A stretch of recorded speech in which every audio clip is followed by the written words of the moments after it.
What's up sa inyo mga ka-showbiz? Nagbigay ng reaksyon ang aktres at dating girlfriend dancer na si Myka Rivera kaugnay sa relasyon ngayon ng vlogger na si Zainab Harake at Bobby Ray Parks.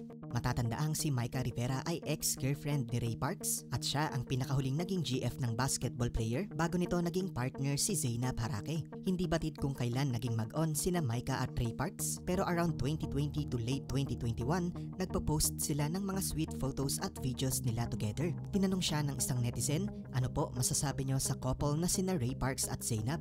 I'm sure matagal nyo na itong hinihintay. Itong question na to. Pero I'm genuinely happy for them. So, it doesn't really matter what I think. It doesn't matter. I'm happy that they're happy. That's it.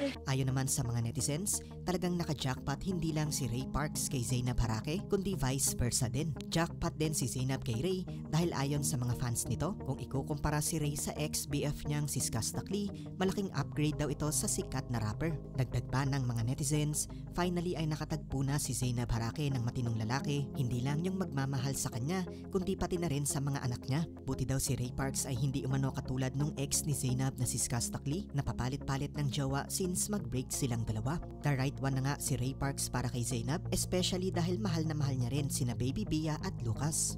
So ano po ang masasabi nyo dito? Para sa iba pang showbiz update, mag-subscribe at follow lamang po.